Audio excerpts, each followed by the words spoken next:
Good morning, family. For those of you who are celebrating Christmas, Merry Christmas. For those of you who are not celebrating Christmas, Merry Christmas to you anyway. But first thing this morning I want to do is I want to do a little recap of the December Democratic debate. And the main thing that I want to focus on is what the candidates had to say about immigration as it refers to or as it's connected with reparations.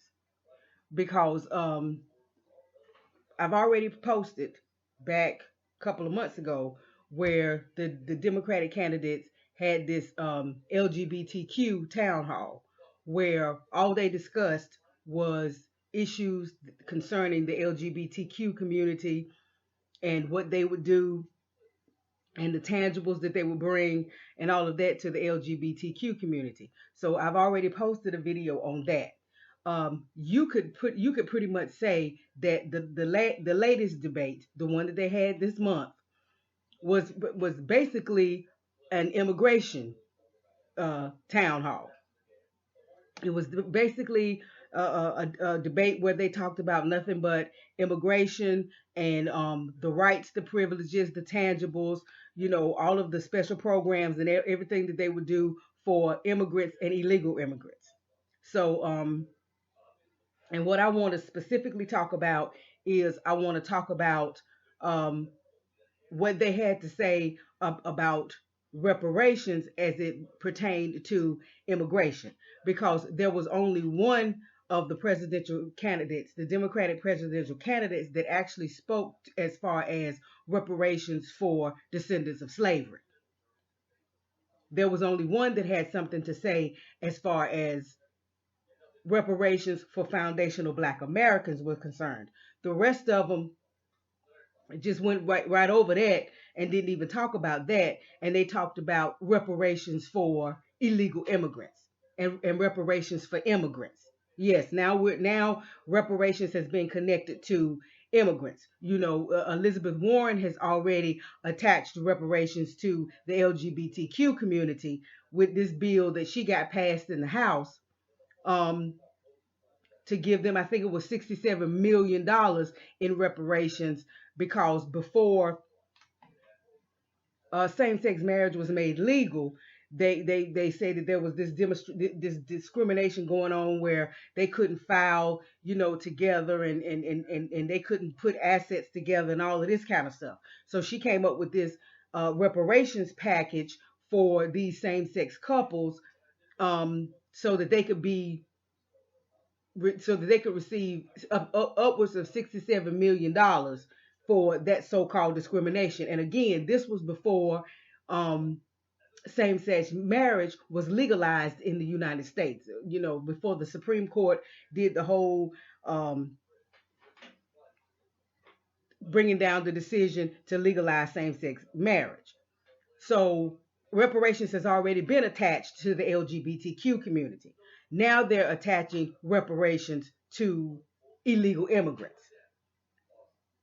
And that's the main thing that I want to show you, because I'll link some articles, and in these articles they'll talk about the specific things and the specific tangibles that they want to bring to illegal immigrants, not immigrants that are here legally, but talking about the specific tangibles and the specific privileges and the specific rights and all these programs and all these things that they want to open up to illegal immigrants. But and you can read all of that in the articles that will be listed in the description box.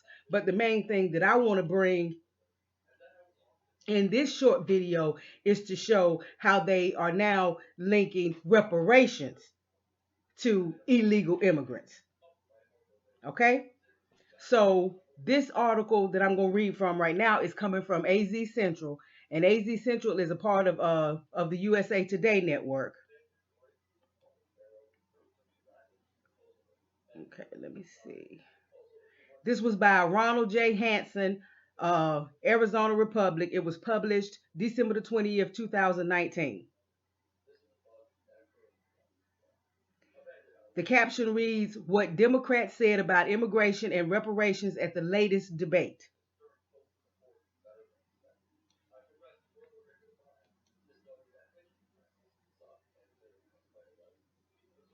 All right.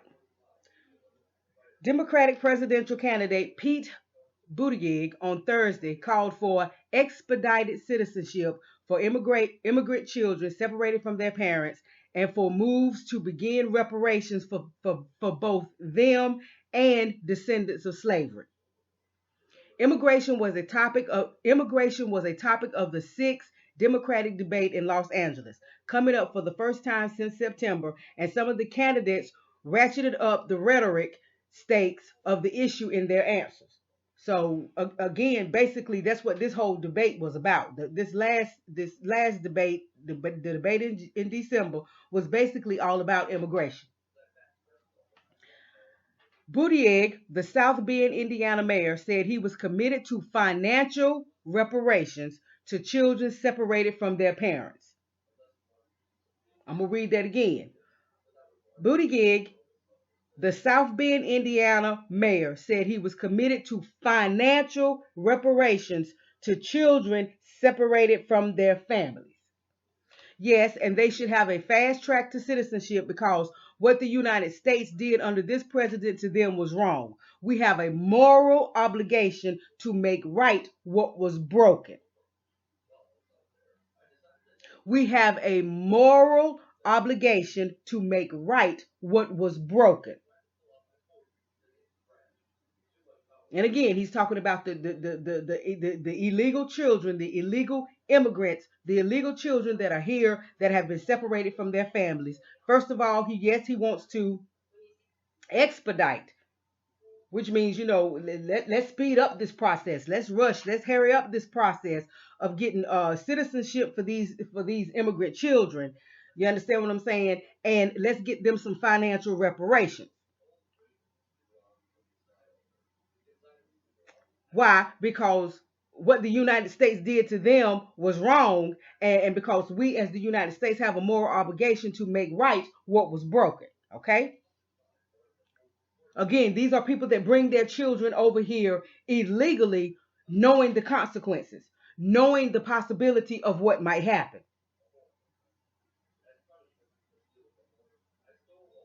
They make a choice. This is not something that they're forced to do. This is not, it's not like somebody's going across the border or whatever and grabbing these children up and kidnapping them and forcibly bringing them into this country. No, this is a choice that's being made to come into this country illegally. But now, again, the United States is, we're supposed to be responsible for what happens to you when you make a choice to commit a crime. When you make a choice to commit a crime. When you make a choice to do something that you automatically know is wrong, and if you're caught doing it, there may be consequences. Okay? Asked whether the same logic applied to reparations for the descendants of slaves, Buttigieg said it did. He supports a bill to create a commission to study the issue. So again, we're back to another candidate who supports H.R. 40. And because we've had the breakdown of the bill, we've had the actual breakdown of H.R. 40. I broke it down on my channel. Jason Black, the Black Authority, broke it down a whole lot better than me on his channel. And I will link that in the description box. Because of the breakdown, we know that H.R. 40 is nothing but nothing. It's nothing but it's just empty rhetoric. It's nothing but a bunch of words. It's just a commission to study, and then to bring and then after you do the study, then you're gonna bring recommendations that have to be studied, and so it's just this continual study. without any real action being taken. So we all know that most of the Democratic candidates support HR 40. Why? Because HR 40 is not reparations. HR 40 is simply a bill that says we're going to study, slavery. We're going to study the effects of slavery. We're going to study the effects of Jim Crow. We're going to study the effect of the black codes. We're going to study the effects of redlining and gerrymandering and all of this kind of stuff. We're going to study the effects of it. And then after we study it, then we're going to let some people bring in some recommendations. And then after they bring in the recommendations, we're going to study the recommendations, but no action is being taken. So first of all, he says that he supports this bill, right? Which really HR 40 has absolutely nothing to do with reparations. But he goes on to say we shouldn't wait for that commission to do its work to do things that are reparative. He said, remember, we're not talking about a gift to anybody. We're talking about mending what was broken. We're talking about the generational theft of the wealth of generations of African Americans. Just crossing out a racist policy and replacing it with a neutral one is not enough to deliver equality. He said the value of dollars taken away compounds just as dollars invested grow over time. But he still doesn't say anything about what he would specifically do for the descendants of slaves as far as reparations is concerned. Now, he makes it clear that he supports studying it. But then he goes on to say that we shouldn't wait for the commission to do its job. Okay, well, then what else are you suggesting? Because up here for the immigrants, he was very, very specific as far as reparations for them. Said he was committed to financial reparations to the children separated from their families. But when it comes to descendants of slaves, he doesn't give anything specific. He doesn't say anything about what he would specifically do. He doesn't say, well, I would specifically set up a fund or I would specifically begin, looking into financial reparations, nothing specific. The only thing he specifically says is that he supports this commission to study the issue. But even after saying we shouldn't wait for the commission, he still doesn't give any specifics about what he would do, like he did when it came to the immigration issue. He was very specific that he would be committed to financial reparations for these children who are here illegally, who were brought here illegally.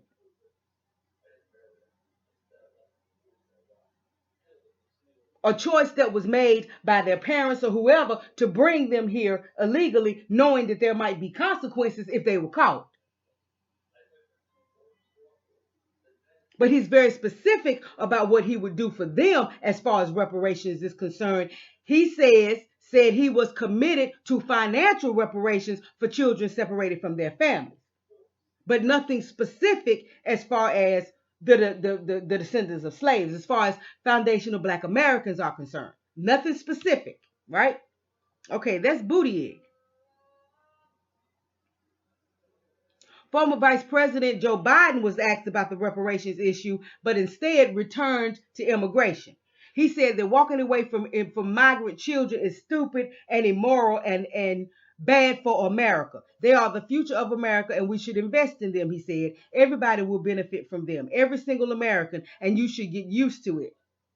So he didn't even touch the issue of reparations for foundational Black Americans. Joe Biden didn't even touch it. He skipped all over it and went instead right back to immigration, right back to what should be done for these illegal people, for these people who are here illegally. But then he's already made his feelings known as far as reparations is concerned from way back in the 1970s, when he said that he would be damned if he was going to pay for something that his parents and his grandparents and his great grandparents did that he didn't have anything to do with. So we already know how he feels on as far as reparations is concerned for foundational Black Americans.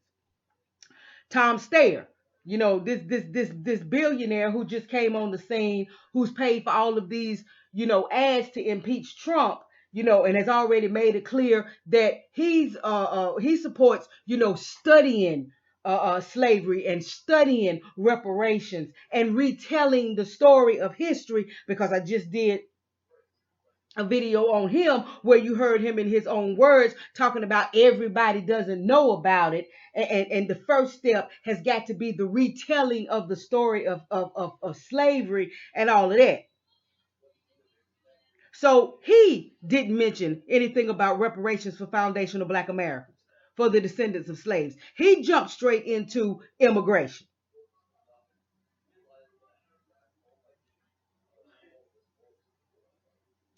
Andrew Yang, the same thing.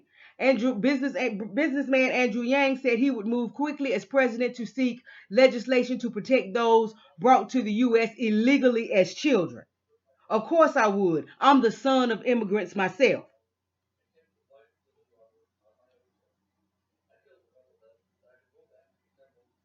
But nothing about reparations for descendants of slaves. Nothing. Bernie Sanders, we already know how Bernie Sanders feels. Oh, yes, he supports H.R. 40.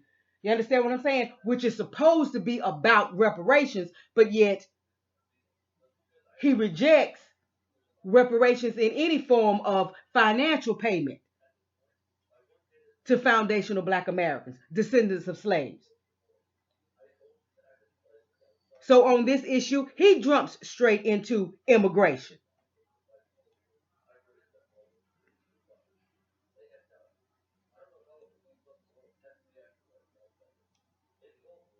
Senator Amy Klobuchar, same thing.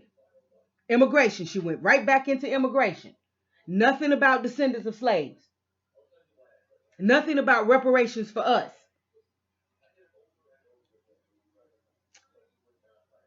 This is her quote. I will take this experience and I will get this done because immigrants don't diminish America. They are America.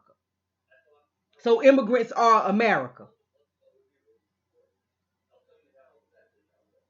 Illegal folks that are committing a crime. I had one of my subscribers break it down so eloquently, and he did it in a way that I hadn't really thought about.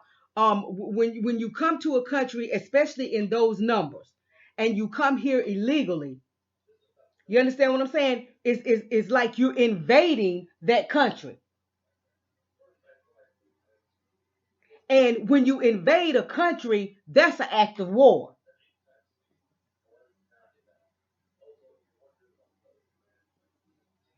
Just like when the United States under Bush, under the son, George W. Bush, went into Iraq, he invaded Iraq. There was an act of war.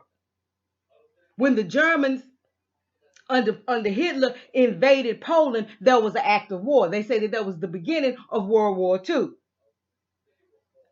So when you come into a country in those numbers illegally, and know that you're illegal, know that you're not supposed to be there, know that you're committing a crime, then it's the same as invading that country, which is an act of war. And anybody who protects you, anybody who is a citizen of that country that you are invading, if they protect you and cover for you, then they become traitors, because that's an act of treason. So these Democrats are actually committing acts of treason by coddling and protecting this invading force, because they're invading the borders. They're just coming across and disregarding all law and order, disregarding the laws, committing this criminal act. They're just coming, and they're coming in. They're not coming one or two at a time. They are invading this country, which is an act of war, and all of these Democrats who are citizens of this country, who are covering them, aiding and abetting them in this criminal act, are now traitors committing acts of treason. But Senator Amy Klobuchar says that they don't diminish America. They are America.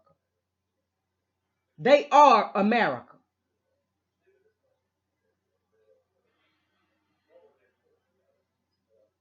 So all the foundational Black Americans who have fought in every war, who have never committed any acts of treason or anything against the United States.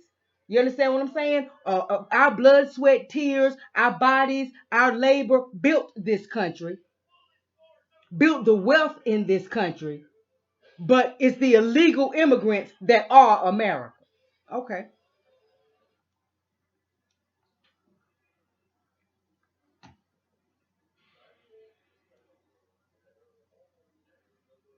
And that's it. That's it for this article. Again, this is coming from AZ Central. And of course, it'll be linked in the description box so that you can read it. And there's another one that I want to read from. Hold on a minute.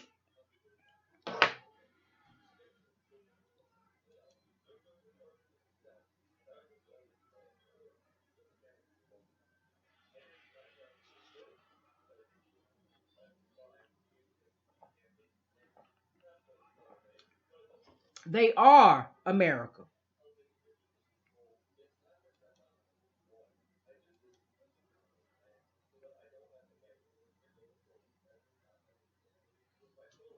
So the contributions of all the foundational Black Americans, like I said, our blood, sweat, and tears, the fact that we have fought in every war, the fact that we have never rose up, to commit acts of treason against this country. All of that, and none of that matters because they are America. Now, this is coming from Axios. Marissa Fernandez, updated December 19th, 2019. And it's an issue by issue recap of the Democratic debate. You had Andrew Yang, Pete Buttigieg, Elizabeth Warren, Joe Biden, Bernie Sanders, this Amy Klobuchar, and this Tom Steyer. And these are the issues: disability, education, and this is the one I want to get to first: reparations. Most candidates support reparations. No, they don't support reparations. What they support is H.R. 40, which is the bill that simply says we're going to form a commission to study slavery, Jim Crow, the black codes, redlining, and all of those things and how they affect America. And then we're going to study reparations. And then we're going to have some people send in some recommendations.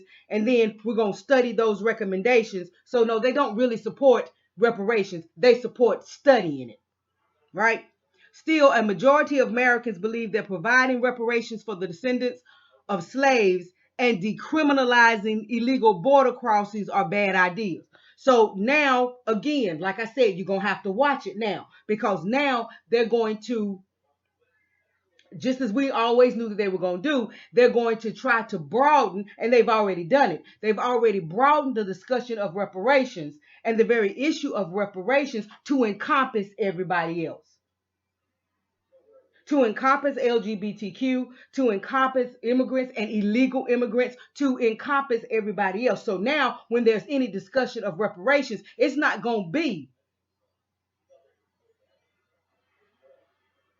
about foundational Black American descendants of slaves. That's not what it's going to be about. Now it's going to be about everybody else, every other group. How can we offer reparations to every other group? So now it's going to be, it's always going to be, reparations is always going to be connected to the issues of some other group other than Black folks. Buttigieg, of course, we know what Buttigieg had to say. The United States must act immediately with investments in minority-owned businesses. There's that trick word again, minority. Minority-owned businesses. Okay, everybody's a minority now. White women are a minority. Asians are a minority. Members of LGBTQ is a minority. Immigrants are a minority. So how is this reparations that's meant to do anything for us? Because every other group has become now classed as minorities, which has pushed us completely out because we used to be the only minority in the United States.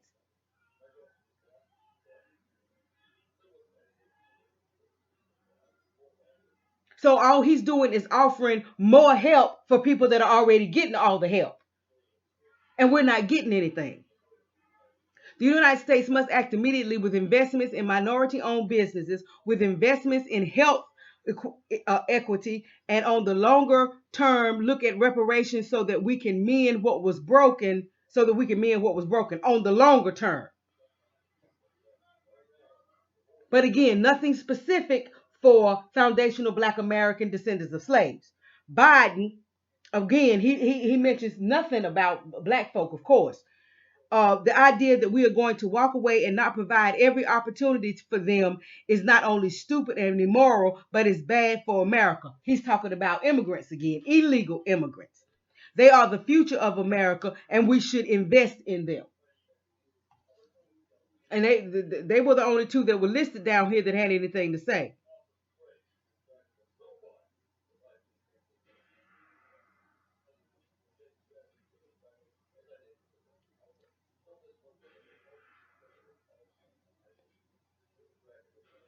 So, I just wanted to do this little recap to emphasize that, first of all, like we already know, and to just drive it home, we're not on anybody's radar.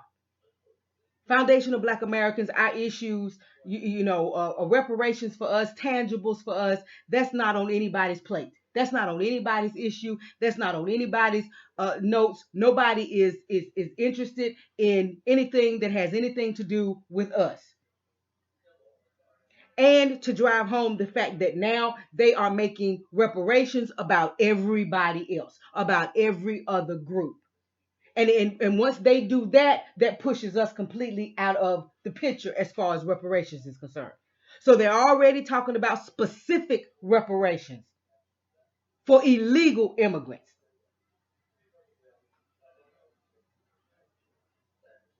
Gutierrez said he would immediately be committed to financial reparations for for illegal immigrant children separated from their families. Like I said, you already seen Elizabeth Warren put it out there. She's already got the bill out there, and it's already passed the House, reparations for LGBTQ. So understand now, when they discuss reparations, when they bring up reparations, when they bring up anything tangible, it's going to always include other groups. Never going to be about us. And they will continue to use words like minority.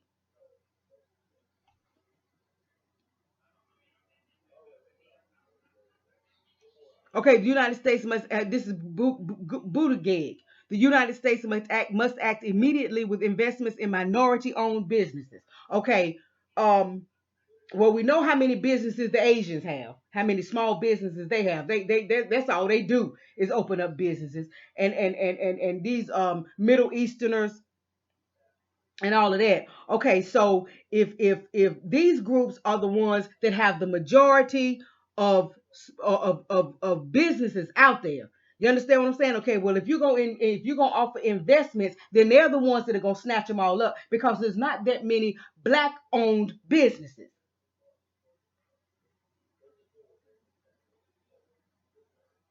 So by the time these white women that's got these businesses set up, because remember, white women are a minority.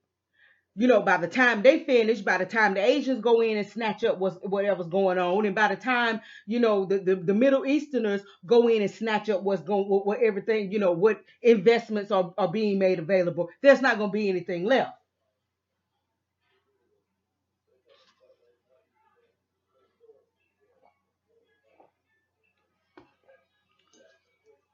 Just the Asians and the white women alone will eat it all up.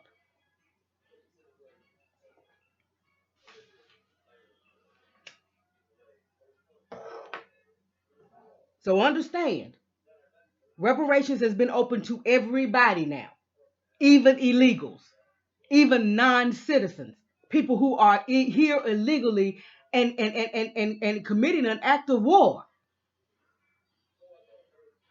And these traitors in the Democratic Party who are aiding and abetting these people in this criminal act against the United States. This is an act against the United States, against the government.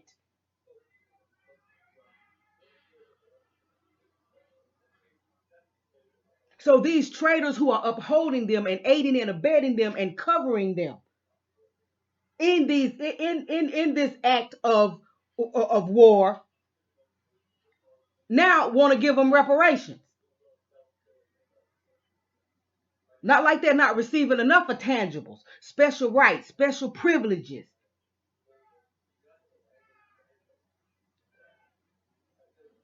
Driver's license, car insurance. They want to open up health care to them.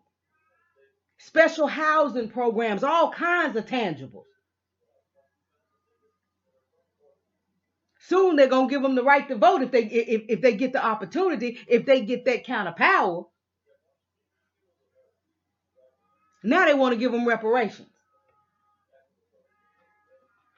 They want to give them money for breaking the laws of the land, for committing an act of war against the United States. They want to give them money. They want to give them financial reparations. But they tell us they can't do it for us. They tell us they got to study it. And then after they study it, and folks bring forth recommendations, then they got to study the recommendations to decide which recommendations are the best. Then they got to figure out how they're going to implement whatever recommendations they choose. Then they got to study that. So they could be studying this for the next 300-400 years.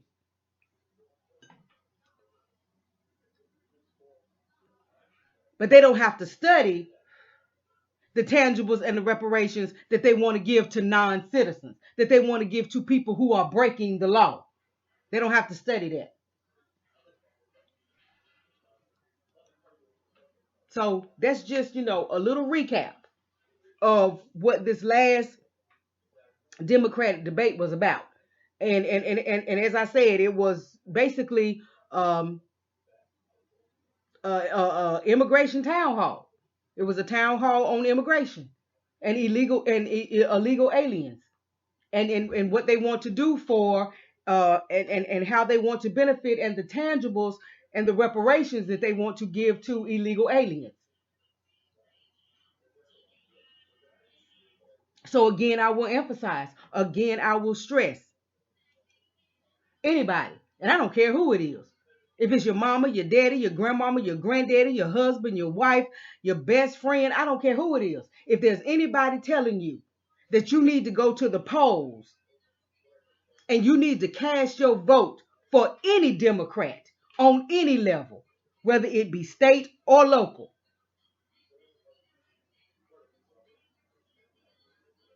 anybody that's telling you that you need to go and cast your vote for any Democrat in any race is not your friend.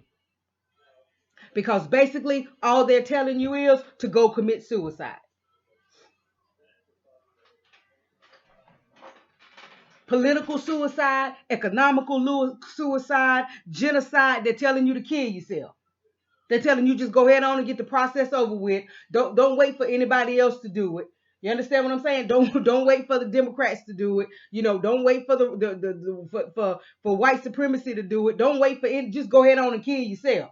Just go ahead on and commit suicide. Because that's exactly what they're telling you to do if they tell you to vote for Democrats. And in no way am I telling you to not vote for Democrats and to vote for Republicans. No, what I'm telling you is what I have told you over and over and again, and what I will continue to tell you.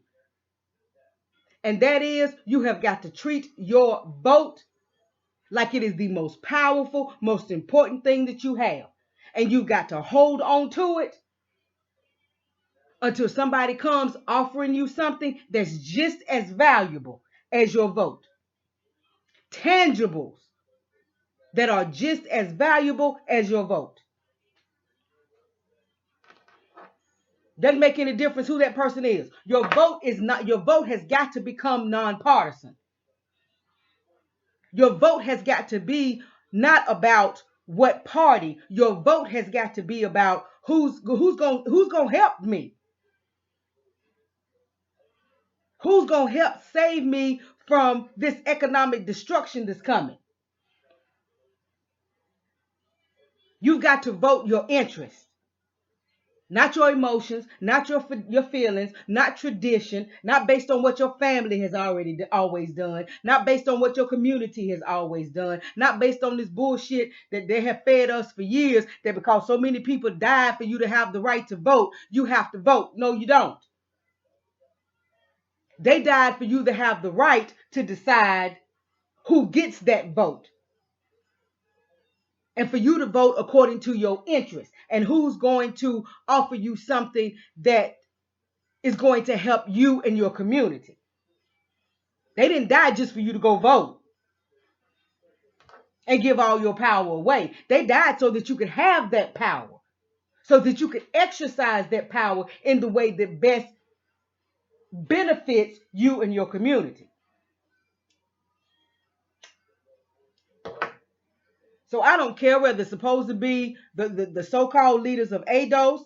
Like I said, I don't care if it's your grandmama. I don't care if it's your mom and your daddy. I don't care if it's your husband or your wife. I don't care if it's your best friend. I don't care if it's your pastor at your church. I don't care who it is. If they are telling you to vote for Democrats in any capacity, in any race, don't listen to them.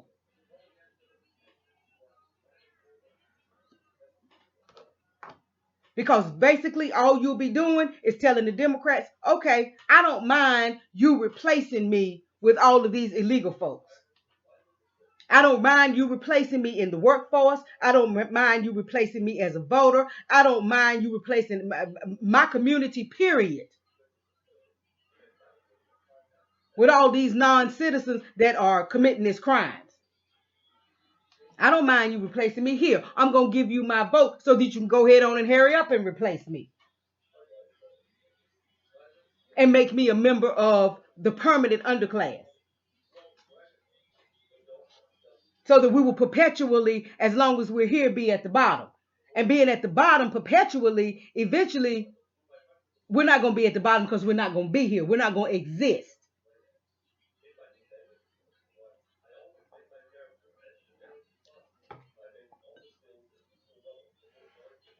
But again, all the links to these 3 articles, the links to these 3 articles will be in the description box. So you can go into, you can go and you can look this up and you can read these for yourself, and then you can do a little further research, and maybe there's some other articles out there that bring it from another perspective or whatever. But this was just a simple overview of what they talked about and the issues that they touched on in the last debate. And we were barely mentioned. But they're talking about spending trillions of dollars on illegal immigrants. Trillions of dollars. But they can't come up with no money for reparations for us. They don't know where the money would come from. But they're talking about trillions of dollars in reparations, intangibles, and all of these programs and all of that for people who are here, remember, illegally.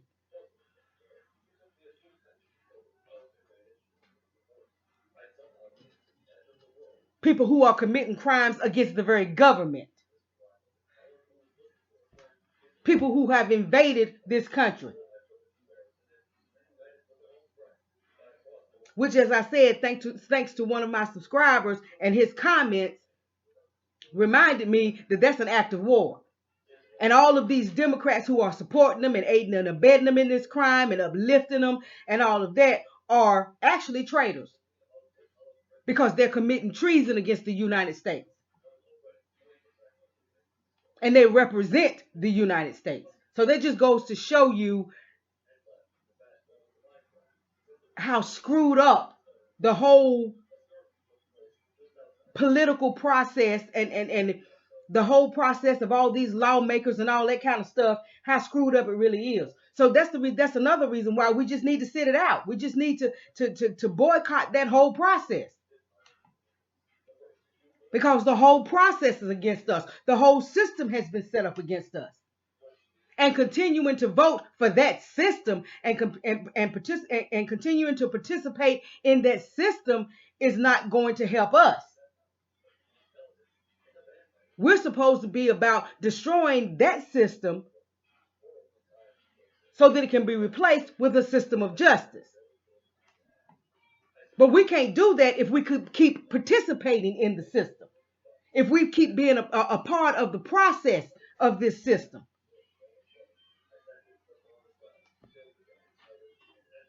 So please like this video. Please comment. Please subscribe to the channel. Hit that bell notification if you'd like to be notified when we upload. Go to the description box and get these links. And I'll also link Jason Black's video he did breaking down.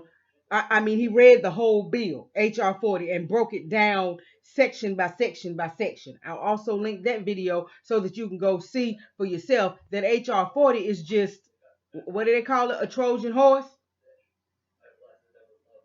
It's empty. It's just a bunch of words. It's full of nothing. So I'll link that video. And I mean, that's all we can do at this point. At this point, we've got to continue to stress that this is about tangibles.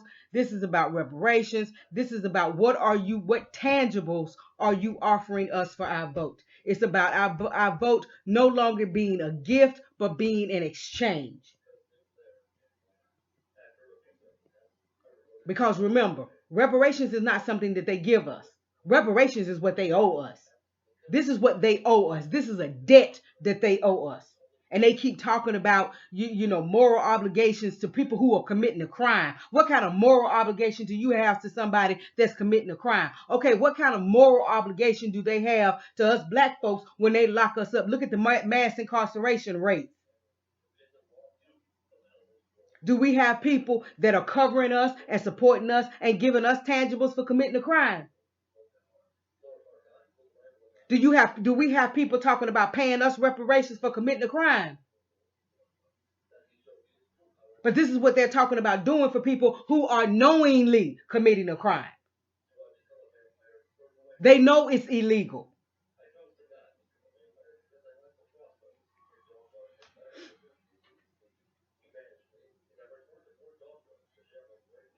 So, again, I cannot stress enough. We have to sit this process out.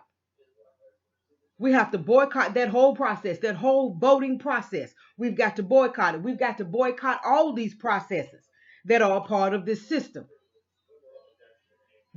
of white supremacy. We have got to boycott all of these processes that are part of that system, because we cannot undo it. We cannot replace it with a system of justice if we keep participating in it.